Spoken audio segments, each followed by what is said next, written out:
Shalom, selamat pagi Bapak Ibu Saudara yang dikasihi Tuhan. Bersyukur kepada Tuhan untuk kasih setianya yang telah menyertai kita sepanjang malam. Bahkan pada pagi hari ini Tuhan berkenan masih memberikan kita nafas hidup untuk boleh melangkah menjalani kehidupan kita di sepanjang hari ini. Dalam Renungan Harian Toraya edisi Selasa 23 Juni 2026, kita bersama-sama akan membaca dan merenungkan firman Tuhan. Sebelumnya kita berdoa.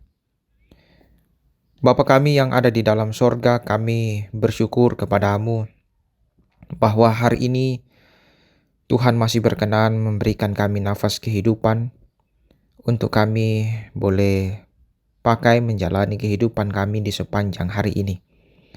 Terima kasih untuk setiap hal yang Tuhan nyatakan dalam kehidupan kami, penyertaan Tuhan, pemeliharaan Tuhan yang sempurna, yang terus Tuhan nyatakan dan kami rasakan dan alami dalam hidup kami. Saat ini ya Allah, kami akan membaca dan merenungkan firman-Mu, karena sesungguhnya firman-Mu itulah pedoman dalam kehidupan kami, untuk kami boleh menjalani kehidupan dengan kekuatan yang asalnya daripada Tuhan sendiri. Mampukan kami membaca dan merenungkan firman-Mu, sehingga firman yang kami baca dan renungkan betul-betul dapat kami pahami dengan baik. Ampuni salah dan dosa kami, dalam nama Tuhan Yesus Kristus kami berdoa kepadamu Bapa di sorga. Amin. Bapak Ibu Saudara yang dikasihi Tuhan, pembacaan kita pada pagi hari ini dari Efesus 2 ayat 11 sampai ayat 22. Efesus 2 ayat 11 sampai ayat 22. Firman Tuhan. Karena itu ingatlah bahwa dahulu kamu adalah orang-orang bukan Yahudi secara jasmani, yang disebut orang-orang tak bersunat oleh mereka yang menamakan dirinya sunat, yaitu sunat lahiriah yang dikerjakan oleh tangan manusia.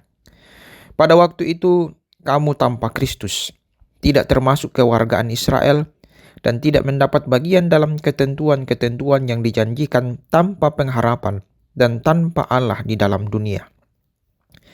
Tetapi sekarang di dalam Kristus Yesus, kamu yang dahulu jauh sudah menjadi dekat oleh darah Kristus. Karena dialah damai sejahtera kita yang telah mempersatukan kedua pihak dan merobohkan tembok pemisah, yaitu perseteruan. Sebab dengan kematiannya sebagai manusia, ia telah membatalkan hukum Taurat dengan segala perintah dan ketentuannya, untuk menciptakan keduanya menjadi satu manusia baru di dalam dirinya, dan dengan itu mengadakan damai sejahtera. Dan untuk memperdamaikan keduanya di dalam satu tubuh dengan Allah melalui salib, dengan melenyapkan perseteruan pada salib itu. Ia datang dan memberitakan damai sejahtera kepada kamu yang jauh, dan damai sejahtera kepada mereka yang dekat. Karena melalui Dia, kedua pihak dalam satu roh beroleh jalan masuk kepada Bapa. Demikianlah kamu bukan lagi orang asing dan pendatang, melainkan kawan sewarga dari orang-orang kudus dan anggota-anggota keluarga Allah, yang dibangun di atas dasar para rasul dan para nabi, dengan Kristus Yesus sebagai batu penjuru. Di dalam Dia tumbuh seluruh bangunan, rapi tersusun menjadi bait Allah yang kudus di dalam Tuhan. Di dalam Dia, kamu juga turut dibangun menjadi tempat kediaman Allah di dalam Roh. Amin. Firman Tuhan. Dipersatukan dalam Kristus. Bapak Ibu Saudara yang dikasihi Tuhan, Agustinus, seorang bapak gereja, berkata, "Hati kami gelisah sampai menemukan perhentian di dalam Engkau." Kegelisahan sering muncul karena manusia mencari ketenangan pada banyak hal, seperti identitas kelompok, kebanggaan budaya, status sosial, dan pengalaman masa lalu. Hal-hal itu memberi rasa aman sementara, tetapi sering juga menciptakan jarak dengan orang lain. Tanpa sadar kita hidup dengan batas-batas yang memisahkan. Dentu solata, denduka tu tania solata. Dalam Efesus 2 ayat 11-22, Paulus mengingatkan jemaat tentang pemisahan antara orang Yahudi dan bangsa-bangsa lain. Orang Yahudi menganggap bahwa bangsa lain jauh dari perjanjian Allah dan hidup tanpa pengharapan. Akan tetapi Paulus menyatakan sesuatu yang mengejutkan. Di dalam Kristus mereka yang dahulu jauh telah menjadi dekat. Melalui salibnya, Kristus tidak hanya mendamaikan manusia dengan Allah, tetapi juga mempersatukan manusia yang sebelumnya terpisah. Paulus kemudian menggambarkan umat percaya sebagai satu bangunan rohani. Di dalamnya tidak ada orang asing. Semua orang yang ada dalam Kristus adalah anggota keluarga Allah. Kristus tidak sekedar memperdamaikan kita dengan Allah, tetapi juga memanggil kita untuk hidup sebagai keluarga Allah. Dan dalam keluarga ini, tembok-tembok yang biasanya memisahkan manusia, seperti suku, status sosial, kotbu, bahkan berbagai perbedaan identitas dalam hidup, tidak lagi menjadi alasan untuk saling menjauh. Allah sedang membangun kita menjadi satu rumah tempat Ia berdiam. Pertanyaannya bukan lagi siapa yang dekat dan siapa yang jauh, melainkan apakah kita bersedia hidup sebagai sesama anggota keluarga Allah?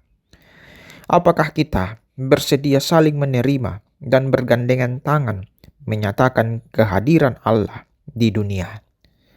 Amin. Mari kita berdoa.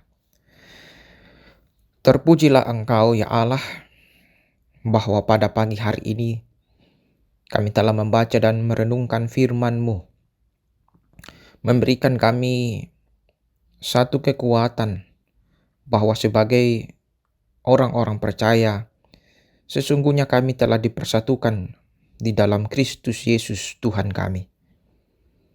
Yesus Kristus telah mengerjakan satu karya yang besar di dalam kehidupan kami, yaitu memperdamaikan kami dengan Allah.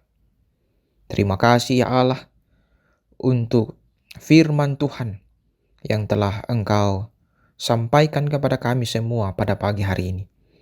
Kiranya kami boleh menghidupi firman Tuhan itu dan sungguh-sungguh hidup sebagai keluarga Allah. Karena sesungguhnya kami semua telah dipersatukan di dalam iman kepada Kristus. Kami akan mengerjakan segala pekerjaan kami, kegiatan kami di sepanjang hari ini.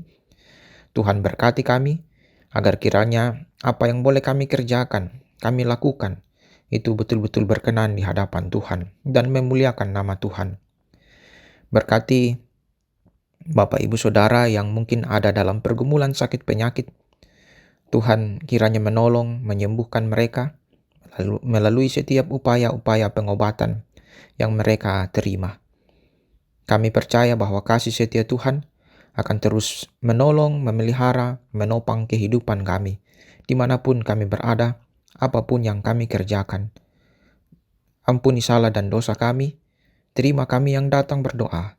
Dalam nama Tuhan Yesus Kristus, kami berdoa kepadamu Bapa di sorga. Amin. Selamat menjalani hari hidup. Tuhan memberkati kita semua.